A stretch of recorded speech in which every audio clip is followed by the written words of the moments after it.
My name is Molly Ingram, and I'm 34 years old. 2 springs ago, on a muddy soccer field in Ohio, my stepson scored his first goal, ran straight past his birth mother and yelled it right at me. Mom. He said it loud. He said it in front of 24 parents, in front of his coach, and in front of the one woman in my family's orbit who had been waiting for a reason. 3 weeks later, a process server handed my husband a stack of court papers accusing me of trying to steal her son. Every pancake I ever flipped was in there.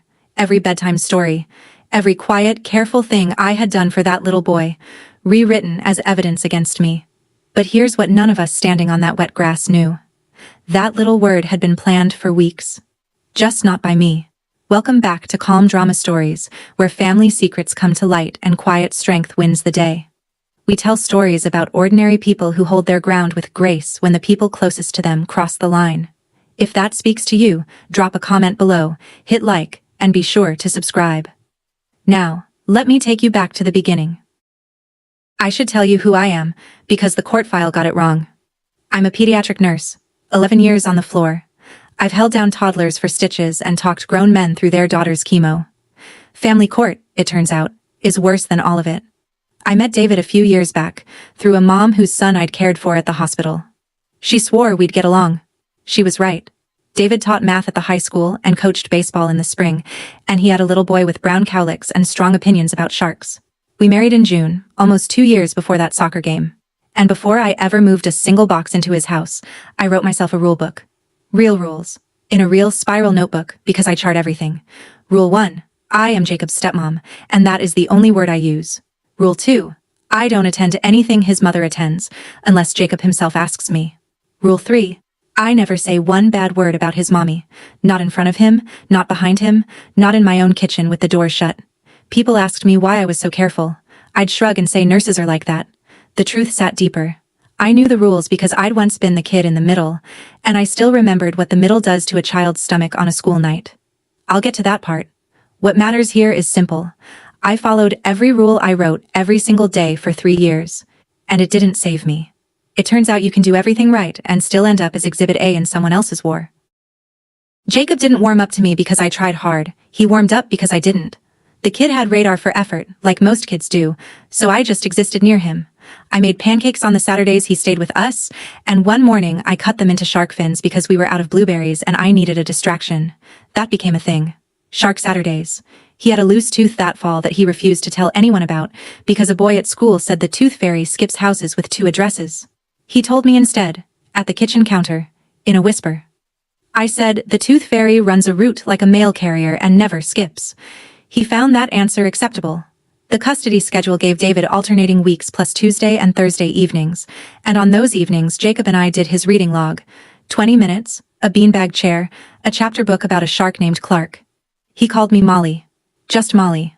That was the deal, and honestly, it was enough. His mother Laura had him the rest of the time, 15 minutes away, same school district, and we kept the peace the way you keep a soap bubble. Carefully. Don't breathe on it. Once, reading in the beanbag, he got sleepy and mumbled mull, and then a beat later, lie. Like the word had almost slid somewhere else on the way out. He laughed. I laughed. I didn't think about it again for months. I should have. Not because he did anything wrong, because someone else was listening to how that boy loved me, and she was taking a very different kind of note. Laura Kessler was not a monster. I want that on the record, since so much else got on the record. She was a dental hygienist with a perfect calendar and a spotless car, and she loved Jacob in a fierce, checklisted way. His birthday party that February was at a trampoline place, planned to the minute. I came because Jacob asked me at pickup, bouncing on his toes, and Rule 2 says Jacob's ask wins. I stayed near the wall. I handed him our gift, a shark encyclopedia the size of a coffee table. He hugged me around the waist and held on maybe a second longer than diplomacy allowed. Across the room, Laura's mother Carol watched us over her coffee. She said, loudly enough, what a devoted babysitter. In the kitchen later, boxing up cake, Laura smiled at me. A calm, pleasant, terrifying smile. There is only one mom, she said. He doesn't get 2. Then she handed me a slice of cake like we'd been discussing the weather. I drove home and told David we needed boundaries thicker than mine. From then on, I said, all scheduling goes through the co-parenting app. Nothing verbal, nothing casual, nothing I could be misquoted on. David thought I was overreacting. I'd seen enough custody fights come through the hospital to know I wasn't. Here's the strange part. In March, Laura changed. She got friendly. She waved at drop-off. She told David that Jacob talks about Molly all the time. Isn't that sweet? My alarm bells rang and I couldn't explain why. Warm was better than cold, wasn't it? It took me half a year to learn what that warmth was. It was a hunter putting out feed. The second Saturday in April was a home game against a team in Orange. Wet grass, a whistle with a dying battery, orange slices sweating in a cooler. I stood on the sideline with David, holding Jacob's water bottle, because that was my job, and I liked it. Laura stood 40 feet down with her friend Dana. I noticed, without knowing I noticed, that Dana had her phone up the whole first half. Not scrolling. Up.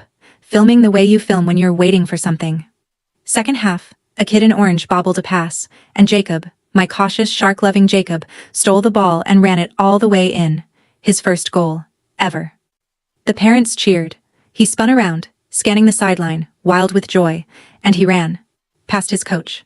Past his mother. Straight at me. Mom. Did you see it? Did you see? The word landed on that field like a dropped glass.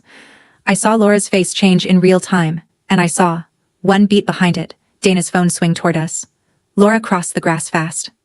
Are you teaching him to call you that? Her voice carried to both goals. 24 parents went quiet in a way I can still hear. Jacob's face crumpled. But you, he started, and Laura took his wrist and steered him toward the parking lot, mid-sentence, cleats dragging.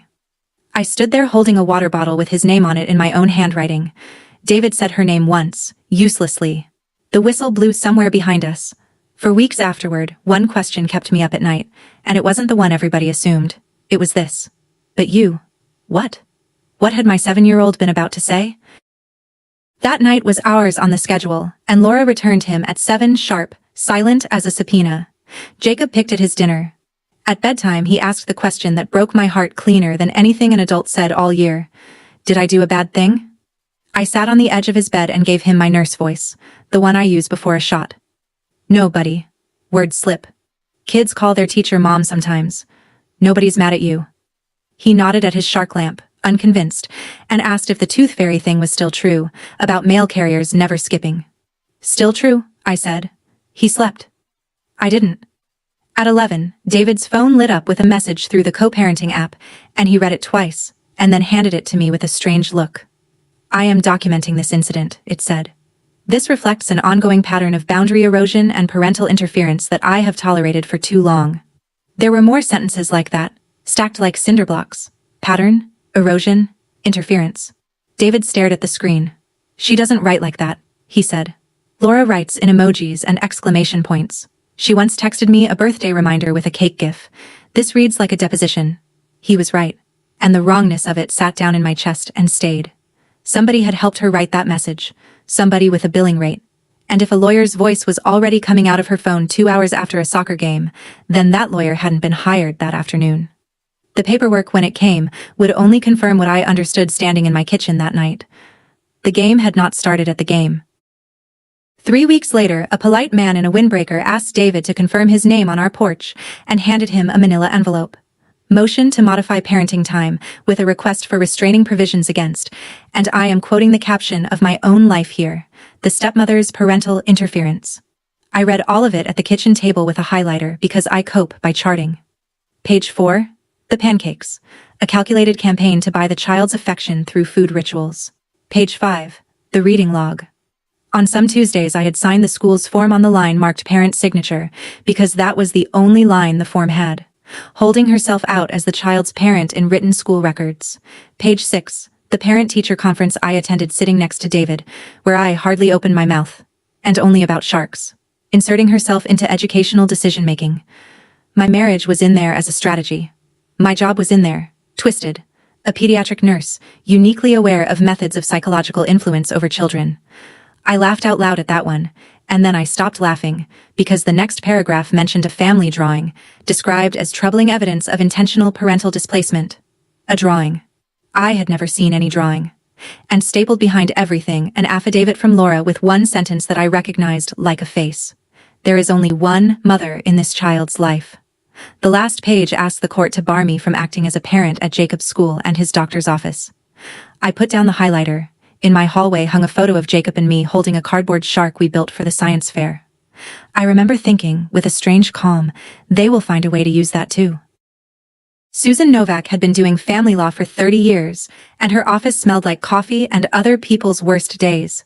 She read the motion in 11 minutes flat, then looked at us over her glasses. First, she said, this does not get custody changed. No judge strips a father's time because a child called a stepmother mom at a soccer game. Second, she said, and I want you to hear me, alienation claims are fog. You cannot punch fog. Every kind thing you do from today forward can be photographed, time-stamped, and stapled into their story. The court will likely appoint a guardian ad litem, a neutral investigator for Jacob. This will take months, not weeks. The retainer was $7,500, which was our kitchen renovation, gone in one signature. Then she flipped to the original divorce decree and tapped a paragraph I'd never read closely. Right of first refusal, she said. If David can't personally care for Jacob for more than 4 hours, Laura gets first option before anyone else. Before you. It's a standard clause. It's also a weapon, if someone decides to swing it. I asked how often people swing it. Susan took off her glasses. Mrs. Ingram, she said, you seem like a careful woman. Get ready to be careful in a smaller and smaller room. On the drive home, David held my hand at every red light and neither of us said much. I kept thinking about fog, and about how I had spent 3 years being unimpeachable, and how unimpeachable had just become a symptom. She swung the clause that same Friday. But before I tell you about the shrinking room, let me say this. If you've ever had the nicest thing you do twisted into the worst thing you've done, you know exactly where I was standing that week. Stay with me. Because what that little boy did months later, in a room I wasn't allowed into, is the reason I can tell this story at all. If you're new here, take 1 second and subscribe. You're going to want the ending. Tuesday after the motion, I drove to Maplewood Elementary at 3:15, the way I had every Tuesday for 2 school years. The pickup line smelled like exhaust and graham crackers. I gave my name at the office window, and Mrs. Petty, who once asked me for my pancake recipe, would not meet my eyes. I'm sorry, she said. Your name has been removed from the pickup list, pending the custody clarification. There's a letter on file, a letter from a law office, dated 4 days earlier. The school wasn't taking sides, she explained, reciting it. When there's a dispute, we can only release students to individuals named in the court order. I understood. I hated that I understood. Through the glass behind her, I could see the pickup benches, and I could see Jacob on the end of one, backpack with the shark keychain, feet swinging, scanning the cars for mine. Nobody had told him either. I called David, who left baseball practice with an assistant coach covering and 40 teenagers wondering. I waited in my car where Jacob couldn't see me, because a boy shouldn't watch his Molly be turned away at a window. That afternoon, the school mailed home updated paperwork, and in the stack was Jacob's emergency contact card, 4 lines, father, mother. Then my name on line 3, with a red line drawn through it. Neat, bureaucratic, final. Somebody's ballpoint had pressed hard enough to dent the card. I put it in a drawer under the takeout menu so David wouldn't have to see it, and then, being honest, I took it back out and looked at it for a long time. That red line was the first thing Laura's lawyer ever gave me. It would not be the last. Then came the clause. David coached Friday evenings, and my hospital schedule runs 12-hour shifts, and Laura had a copy of both, because co-parenting apps share calendars. Any window where David would be gone past 4 hours, she claimed. Fridays. A Tuesday when David had parent conferences, the Saturday of his team's away tournament. All of it legal, all of it correct, all of it aimed. Jacob started living out of a booster seat. Backpack in one house, cleats in another, library book lost between the two. He fell asleep in the car so often that Laura bought a neck pillow, and I saw it on the seat at handoff. And something in me broke a little at how normal it looked. I'm a PEDS nurse. I know what stress looks like in a 7-year-old, and it doesn't announce itself. It chews its nails. It wets the bed again after 2 dry years, and it asks weird, careful questions at dinner. I flagged it to David the first week. He requested a schedule change from his athletic director, who was sympathetic and helpless, because you can't reassign a head coach mid-season without benching the whole team's spring. We adjusted everything we controlled. I moved 2 shifts. It wasn't enough hours to matter against a calendar Laura could read like radar. And then, one Thursday, in the beanbag chair, Jacob said the thing that told me this was worse than logistics. He wasn't reading. He was looking at the shark book without reading, which is different. Mommy asks me every night what you and me did, he said. And I don't know the right answer. I told him every answer that's true is right. He nodded like I'd given him homework. My stomach has not fully unclenched since. I said I'd get to the part about me, so here it is. Short version. When I was 9, my dad married a woman named Ruth. Ruth had flower hands and a laugh like a screen door, and she taught me to bandage a scraped knee without making it a production, which, if you're keeping score, is the entire job description of a pediatric nurse. I loved her fast, the way lonely kids do. My mother found out I'd hugged Ruth at a school concert, and on the drive home she gripped the wheel and said, "If you ever do that in front of me again, I will consider you lost to me." 9 years old, buckled in the back seat, learning the exchange rate on love. So I adapted. I loved Ruth in secret. In the daylight hours my mother couldn't audit. And I became useful, because useful people don't get sent away. I set the table before anyone asked. I got straight A's nobody had to check. I became the kind of nurse who charts everything twice, and the kind of stepmother who writes herself a rule book in a spiral notebook. You see the pattern. My whole life, I believed belonging was a subscription you kept paid up through flawless performance. Ruth died the spring I turned 26. At her funeral, my mother told the assembled mourners she was glad Ruth never had children of her own. I remember deciding, in that pew, that if I ever got a Jacob, he would never, not for one afternoon, live in the middle the way I had. I wrote my rulebook so Jacob would never live my childhood. Laura was about to hand it to him anyway, laminated, with exhibits. The guardian ad litem was appointed in May. Patricia Coyle, 58, sensible shoes, a canvas bag of legal pads, and the eyes of a woman who has been lied to by experts. Her job was to investigate both homes and tell the court what served Jacob, and I resolved to make her visit perfect. You already know where this is going. I cleaned the house to surgical standards. I laid out Jacob's routine in a binder, tabbed. School, meds, allergies, dentist, the reading log, the shark diorama schedule. I printed extra copies, in case she wanted one for her files. She walked through our home for an hour, asked Jacob's favorite dinner, asked what I did when he misbehaved, took notes in handwriting I couldn't read upside down, which I only know because I tried. At the door she paused and said, "You keep a very organized home, Mrs. Ingram," in a tone I chose to hear as praise. 2 weeks later, Susan got a read on the preliminary impressions, as lawyers do, and gave it to me straight, because I ask for things straight. "She finds the home stable and the child bonded," Susan said. "She also described you as composed, prepared, and possibly rehearsed." Rehearsed.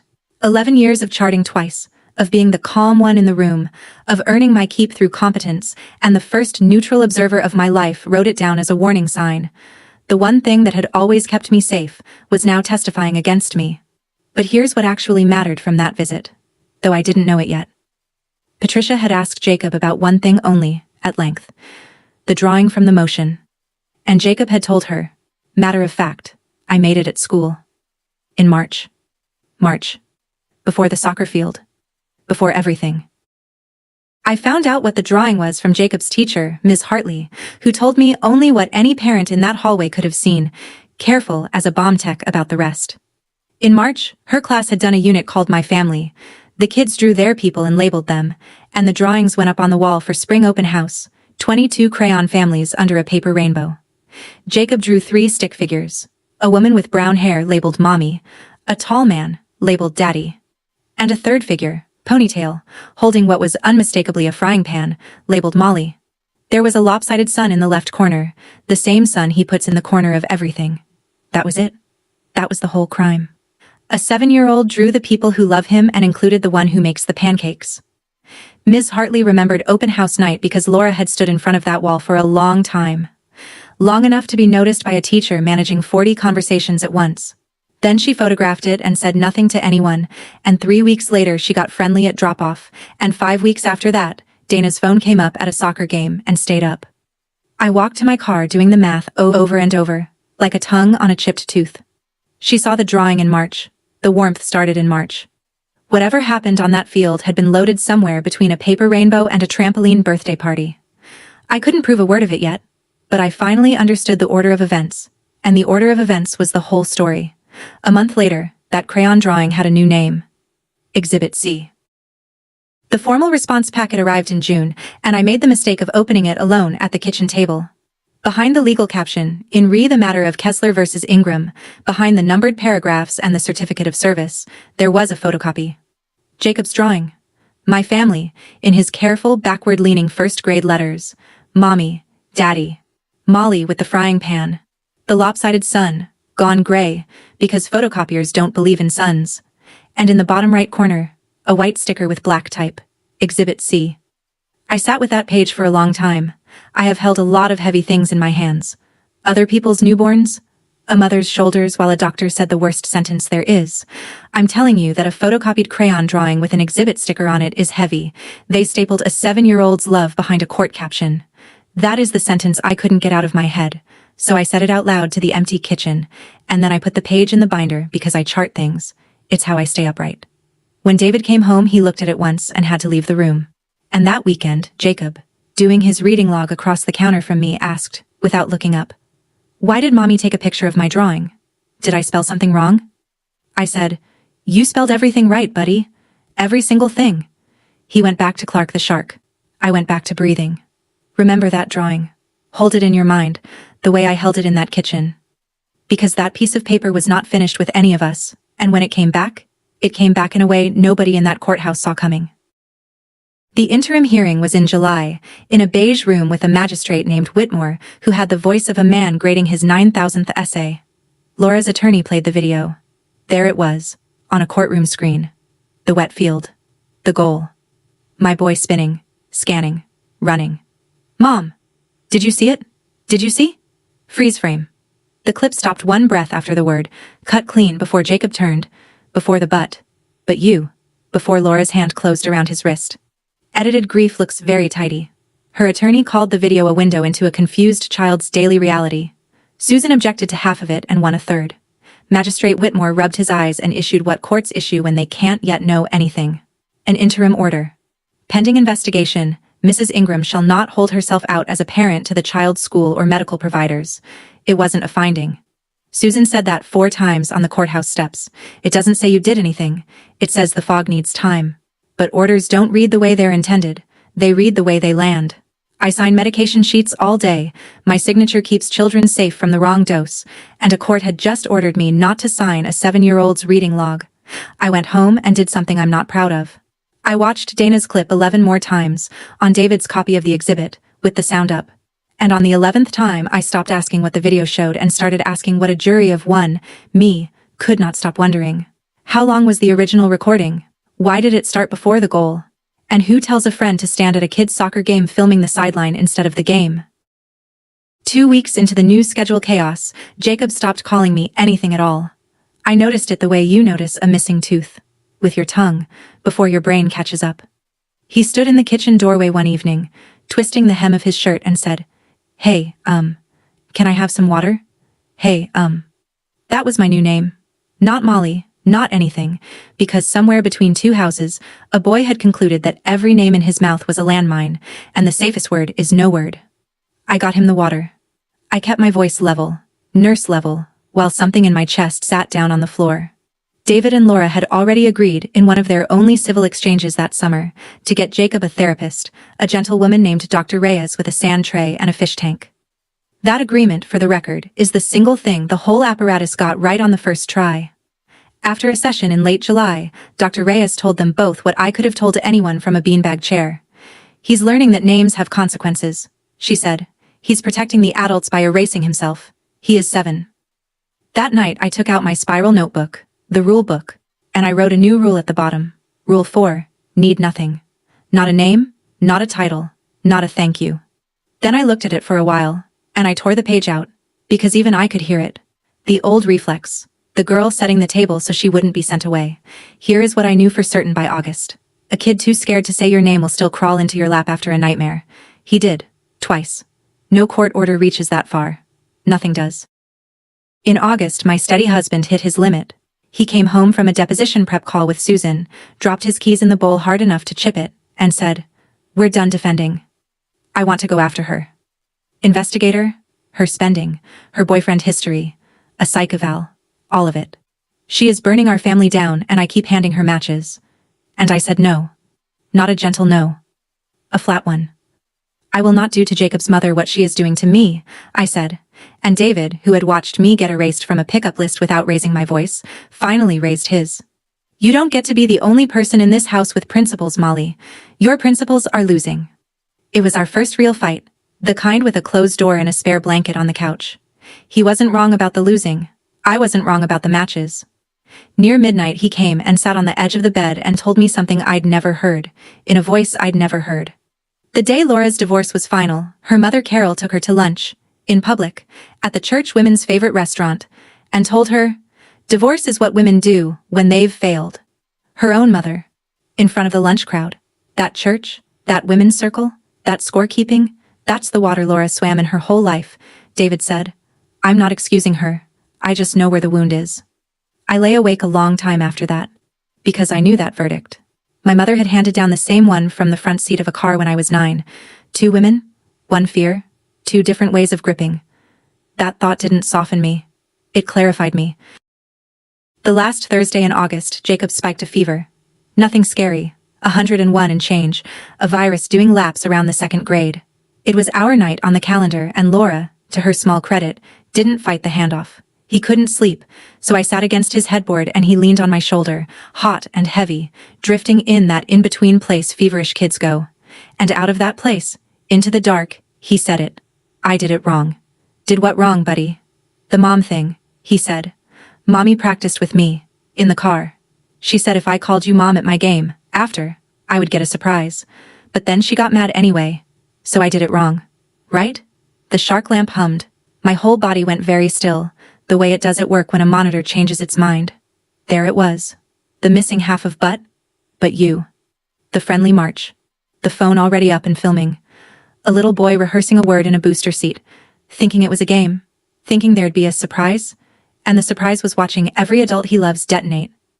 I want to be honest about the next 60 seconds because they were 60 full seconds. I am married to a man with a lawyer on retainer. My phone was in my pocket. One voice memo and this whole nightmare flips. I did not take out my phone. I did not ask him a single follow-up question.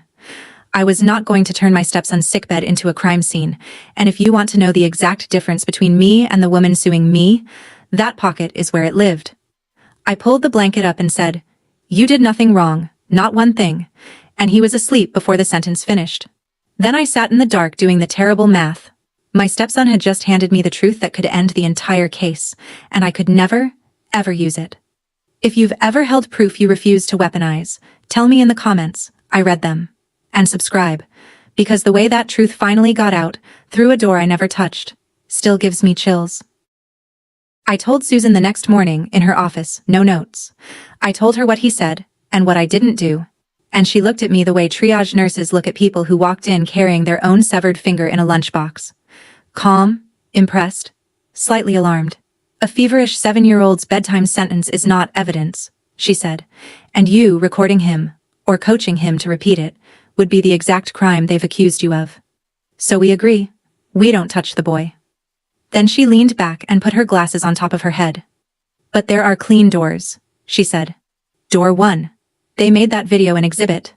That opens discovery about the video itself, how it was made, who made it, and what was said around its making. I can subpoena the messages between Laura and the friend with the camera. That's not spying. That's procedure. They invited it the moment they filed the clip. Door 2.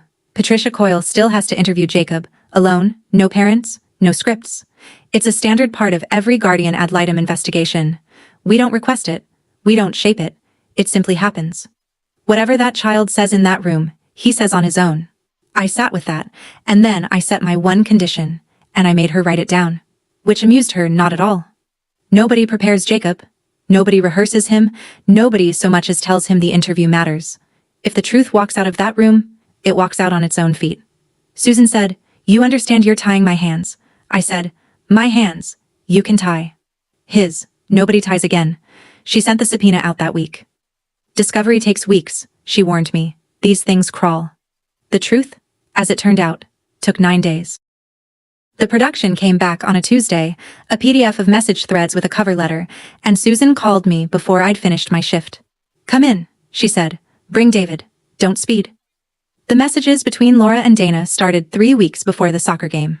Laura, be at the 10 o'clock game Saturday morning. I need you filming. Dana, filming what? His team is terrible, no offense. Laura, keep your phone on the sideline, on us, the whole game. You'll know it when you hear it. Dana, okay, weird, but fine. And then, the one Susan had flagged with a paperclip. An actual paperclip, like it was 1995. Laura. Don't worry, I've been working on it with him all week. He'll say it.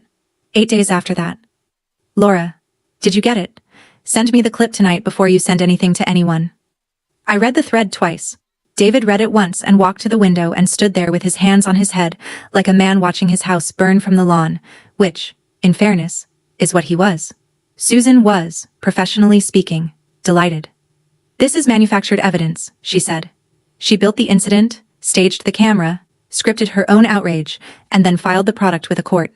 Combine this with whatever the Guardian ad litem hears, and this case doesn't just collapse, it reverses. I should have felt the win. I want to tell you, I felt the win. What I felt was the phrase I've been working on it with him all week. Playing on a loop. Working on it. In a booster seat. A 7-year-old running lines with his mother and thinking the prize at the end was a surprise. I looked at the pages fanned out on Susan's nice table, the biggest weapon anyone had ever put in my hands, and my first complete thought was, so this is what it costs him. Before anything could reverse, September came, and with it, the fall family open house.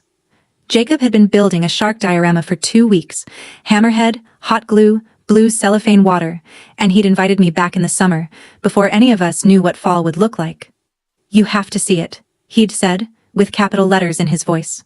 Rule 2 says Jacob's ask wins. The interim order said I couldn't act like a parent, so I went as what I legally was, a guest of my husband, hands in my pockets, name tag reading visitor. Laura came too, because it was her right. And I want to be exact here, it was her right. What happened wasn't anyone's right. Jacob came around the corner from the gym, saw me and David by the door, lit up, then saw his mother by the classroom, and stopped. Full stop, sneakers squeaking on wax. His eyes went left, right, left. And then my boy, who runs at everything, turned and bolted down the hallway and locked himself in the boys' bathroom. It took the counselor, Ms. Alvarez, 40 minutes of talking through a door decorated with paper owls. The whole hallway of families pretended not to listen. I stood exactly where I'd stopped, because moving felt like taking a side of the hallway. Through the door, loud enough for all of us, one sentence. I don't want anybody to come to anything. Ever. Laura left before he came out. Not in victory. I watched her walk to her car, and she walked like a woman carrying something that had shifted and gotten heavier. David drove us home. Jacob sat in the back with his diorama on his knees. Nobody had seen the hammerhead. In the garage, in the dark, I finally said the sentence out loud that had been assembling itself in me for weeks. Every way I win, he loses. My phone buzzed against the cup holder. Patricia Coyle's office. Jacob's interview was Monday. I wasn't in the room. That's the point of the room. Patricia interviewed Jacob alone, at her office, a Monday after school, with a sand tray and a basket of fidgets. And everything I know comes from the report she later filed, which Susan read to me in a conference room with the door shut. They talked about second grade. They talked about sharks. At length, Patricia's notes record the hammerhead's dietary habits with a straight face, and I will love her forever for that. And then, unprompted, no question pending, Jacob told her. Mommy told me to call Molly Mom at my game. We practiced in the car. Then everybody got mad at Molly. He picked up a fidget, put it down, and finished. Molly never asked me to call her that. Not even once. She says I already have a mommy. Patricia, neutral as Switzerland, asked what he wished would happen now. His answer is in the file, verbatim, and it should be in a textbook. I want to stop being the mailman. She asked what he meant. Everybody keeps making me carry the words, he said. I'm the one that gets in trouble when they get delivered. 7 years old. Susan finished reading and set the report down like it was hot. With this and the texts, she said, it's over. Their case doesn't have a leg, it doesn't have a floor. We were winning.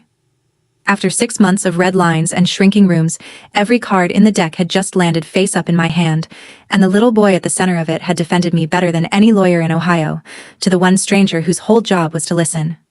So I want you to understand what I say next, because it confused everyone who loves me. I sat in that conference room, holding total victory, and all I could feel was the floor going out from under a bathroom door decorated with paper owls. 3 days later, I saw the machine that built Laura, in the parking lot of a pharmacy, through a windshield. I'd stopped after a 12-hour shift to pick up a prescription, still in scrubs, and I clocked her car 2 spots down before I clocked her, because her car is always spotless, and it was spotless. Laura sat in the driver's seat not moving. Her phone was face up on the dash, on speaker, and her window was cracked, and the parking lot was empty and quiet the way parking lots are at 10 at night, and I heard it. Carol's voice, clipped and certain, the voice of a woman who has never once been contradicted at her own table. If that woman ends up raising him, then you were never really his mother. Do you hear me? You fix this, or don't come to Thanksgiving asking everyone to act normal. The call ended. Laura didn't cry. That's what I keep remembering. She sat with both hands on the wheel of a parked car, staring at the pharmacy's automatic doors like they were a test she was failing, and she looked exactly like a 9-year-old buckled into a back seat being taught the exchange rate on love. I stood there in the dark, holding my white paper bag, unseen. I am not going to pretend the sight fixed anything. Understanding her did not mean excusing her. She built the trap. She rehearsed a baby in a booster seat and sprang it on all of us, and some morning very soon a magistrate was going to read her own text messages back to her. That was all still true. But I drove home knowing one more true thing, and it changed the shape of everything I did afterward. Destroying Laura wouldn't end the machine. It would just prove the machine right, and hand it a new child. Susan called that night with her plan to finish the case. Her plan. Not mine. Susan's plan was clean and total, and she laid it out at our kitchen table like a general with good news. We file the texts and the Guardian ad litem's report. We ask the court for findings, manufactured evidence, litigation abuse. We request fees, and we ask that her parenting time be supervised while she completes a psychological evaluation. You walk out officially blameless, Molly. On paper, forever. There are days I can still taste that offer. And then I looked at the binder on the counter, at the gray photocopy sticking out of it. Exhibit C, the sun gone gray, and I asked Susan one question. Is the file public? She said what lawyers say, court records generally are. Some things can be sealed, no guarantees. So walk it forward with me, I said. Jacob turns 17. He's curious. Kids get curious, and he pulls the file, and he reads a court finding that says his mother lost him because of things he said in a room with a sand tray. He finds out his own sentences were the ammunition, that he was the mailman one last time, and the letter took his mother down. I looked at David. Every way I win that way, he loses. I watched my husband, who had wanted scorched earth since August, look at the drawing for a long moment and then nod, once, like something expensive breaking quietly. So here is what we're going to do instead, I said, and I laid it out. The evidence stays in the holster. We use it once, in private, as leverage, and we trade it for the whole war. Schedule stays. Family therapy. All of us. Court ordered so nobody can drift out of it. Every allegation withdrawn. And the texts, the report, Jacob's words, sealed away forever, where he can never read them. Susan rubbed her temples and said, 30 years, and no client has ever asked me not to win. I said, I'm asking you to win something else. The hearing was Tuesday. The Franklin County Courthouse on a Tuesday morning smells like floor wax and instant coffee and nerves. I emptied my pockets for the metal detector, watched my wedding ring roll around a gray plastic bowl, and thought about how many families had watched their whole lives roll around that bowl. We got there early. Laura's side got there earlier. She sat on the far bench in a blazer with the tags freshly cut, hands folded, and one row behind her, spine like a level, sat Carol, in the good pearls, presiding. Dana was not there. Dana, Susan had told me, had gone very quiet since a subpoena with her name on it had entered the world. Laura's attorney looked relaxed. That's the detail I keep. He was relaxed, because as far as their table knew, this was still April's case. The video, the drawing, the pattern, the fog. The subpoenaed messages had gone to lawyers, not to clients' mothers, and Laura had clearly not volunteered the contents to anyone she feared. They had no idea what was sitting in Susan's bag in a sealed folder, riding to court like a passenger. Magistrate Whitmore took the bench with the enthusiasm of a man returning to a very long essay. Preliminary matters, scheduling, the theater of chairs. And then Laura's attorney called me as a witness, which Susan had predicted with her eyes closed. They want you flustered, she'd said. You will not be flustered. I took the stand in the good gray cardigan David calls my deposition sweater.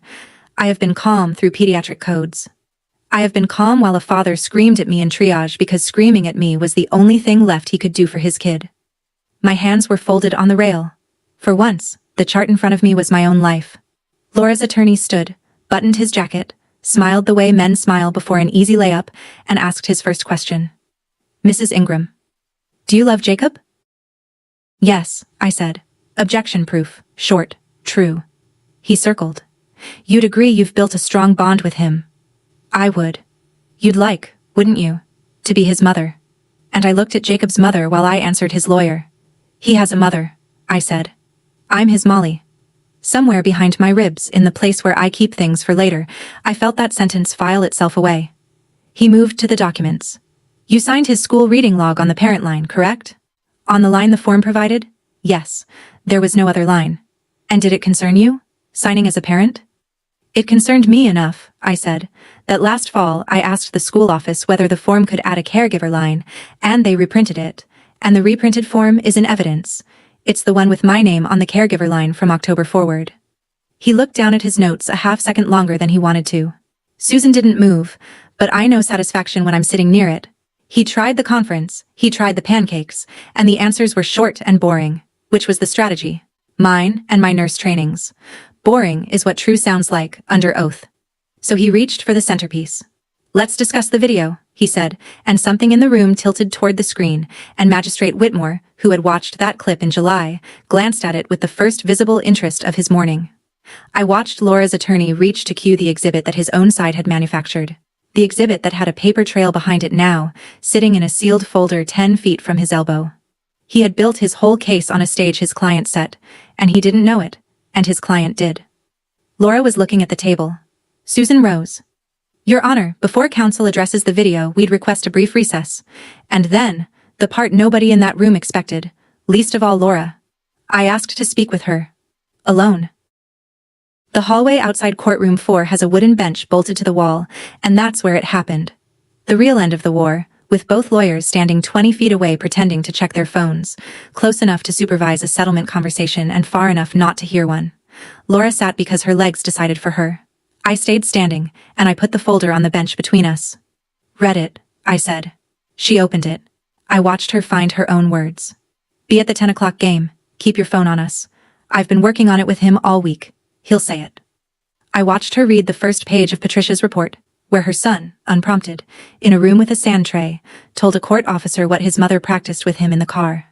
Her hands were shaking by the second page. Mine were still, and I want to be honest about why. They were still because I had already made my decision, and stillness is what a made decision feels like. Here is what happens if I walk back through that door and hand this to the magistrate, I said, keeping my voice at the level I use for medication instructions. Findings, fees, supervised visits while you sit through an evaluation. Your mother's church gets a story with your name in it that never, ever goes away. And in 10 years, a 17-year-old pulls a public file and learns that his sentences were the bullets. She looked up at me then, and she was not a litigant. She was a woman watching the doors close. Why are you showing me this out here? She said. Why not in there? And I told her the truth I had crossed that hallway to deliver. Because you were right about one thing, I said. He doesn't need 2 moms. He needs 2 grown-ups. So here's the one-time offer.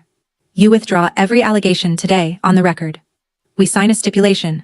The schedule stays exactly as it is. None of your time changes, and all of us, you, me, David, go into family therapy, court-ordered, so nobody gets to quit. And this folder gets sealed. Forever. No findings, no file for him to find. It will always say you withdrew, and it will never say I was innocent. I give up the verdict. You give up the war. She stared at me, and her voice came out cracked in the middle. Why would you give that up? And 9-year-old me answered her from the back seat of my mother's car.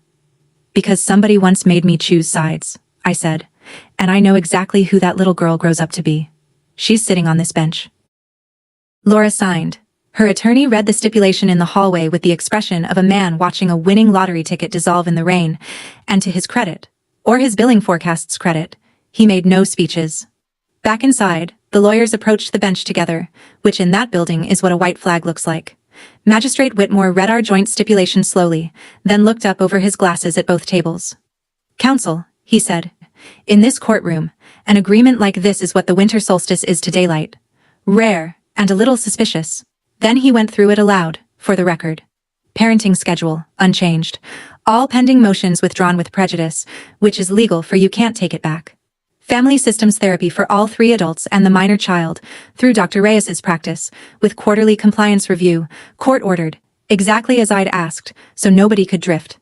The interim restriction on me, dissolved. And the designated discovery materials and the guardian ad litem's interview excerpts, sealed by agreement of the parties.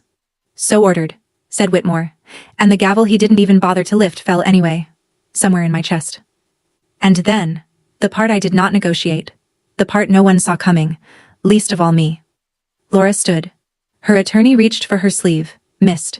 "Your Honor," she said, and the room got the particular quiet that only unscripted moments get in a courtroom. "For the record, I withdraw every allegation against Mrs. Ingram. All of them." Her voice cracked open on the next sentence, and she said it anyway, into a room containing her own mother. "She never tried to take my son. Not once." Whitmore watched her for a moment, then nodded. "Noted," he said, and that single word entered the transcript, which is the only place I ever needed it. Carol rose and left the gallery before the session closed, pearls and posture and silence. And the big oak door swung shut behind her with everyone watching and no one following. What she left behind stayed sealed. Somewhere in a court vault today there is an envelope, and inside it a little boy says, "Molly never asked me to call her that, not even once, to no one, forever." That silence is the most expensive thing I own. We drove home on a Tuesday afternoon. Nobody had won. That was the victory. Therapy was not a montage. The first session, Laura sat as far from me as the room allowed and answered in single sentences, and Jacob built a wall out of sand tray fences down the middle of everything, which Dr. Reyes said was not subtle and not bad. Walls are how kids ask if the fighting is really over. The fourth session, he drew again. Small stuff first. Sharks. Obviously. Dr. Reyes gave him the words we should have given him in April. "You get to love everybody," she told him, with all three of us listening. "The grown-up feelings in this family are grown-up jobs. You are fired from all of them." Jacob thought being fired was hilarious, and something in the room unclenched by a degree, and that's how it went, a degree at a time. For months. The bedwetting stopped in October. The nail-biting took longer. The reading log came back to our Tuesday and Thursday counter, and this year's form had the caregiver line printed right on it, and my signature sat there, legal and boring, the way I like my signatures. Laura still used the 4-hour clause, it was still her right, and the first Friday she took, the app chimed with a message that had exclamation points in it and zero legal vocabulary. "Thanks for the heads up about cleats. That may not sound like a peace treaty. In this family, that is the entire Treaty of Paris." In November, Jacob stood in the kitchen doorway with his water cup, and he didn't say, "Hey, he said, "Molly, can I have some water?" My own name, back in his mouth, like it had never been a landmine. I filled the cup slow so he wouldn't see my face. Nurses cry in the med room, that's the rule, and I broke it standing at my own sink. In the spring, almost a year after a wet soccer field, Dr. Reyes ended a family session by asking Jacob if he wanted to share his homework, and he pulled a folded paper out of his backpack with the ceremony of a boy presenting state secrets. A new drawing. 4 people this time. 2 houses, 1 lopsided son in the left corner, where his sons always live. Mommy in front of one house. Daddy and me in front of the other. My stick figure holding, of course, the frying pan. And underneath, in careful, backward-leaning letters, a caption that took him 2 lines. "I have a mommy, and I have a Molly." Laura looked at it for a long time, the way she once looked at a wall in March, and then she did something no court could have ordered. She laughed, wet-eyed, and said, "That's exactly right, bud. That drawing is on our refrigerator today. Not in a binder, no sticker in the corner."